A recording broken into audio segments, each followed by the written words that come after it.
bistik na talong.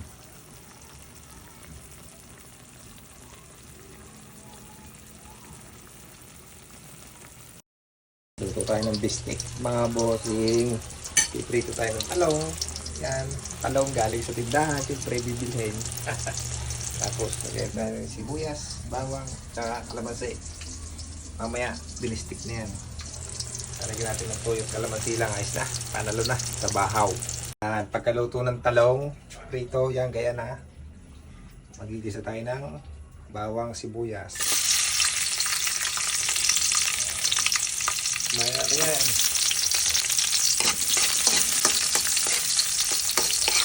Para sa aroma.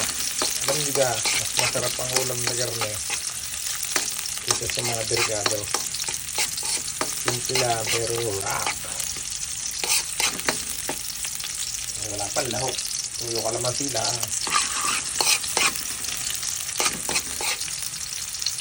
Ari ang tuyot ka naman sila. Ari nga pala pinagsama ko na. Hindi naman diyan. Sila medyo gigisahin na konti.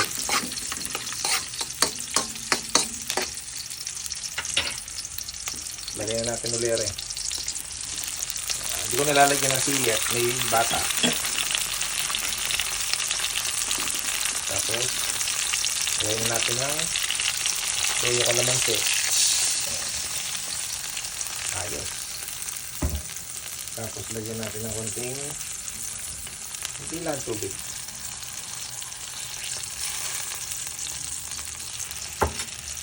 Lagyan natin ng konting bitchin.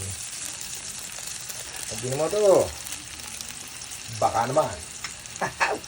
Paminta. Ang nagpapalasa. Hindi ako maglalagay ng magic. Ayos na yan.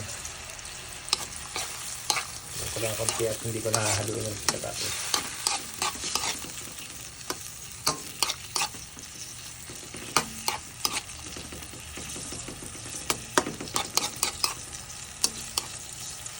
Yan.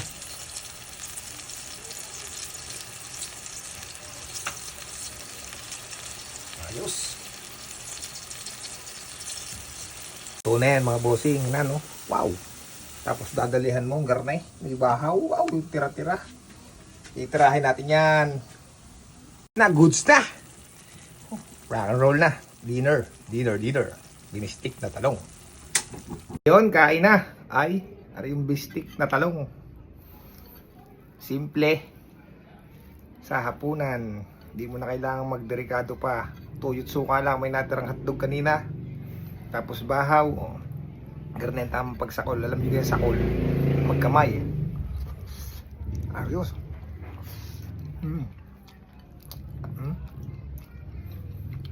Bistik na talong. Init. Hap. Ayun pa mga boss, kayo magsikain na at kayo maghapunan na. Ano? O yun lang mga bossing. Sinamahan nyo lang ako sa pagluluto ng bistik na talong. Pas na naman. Di boss Glenn.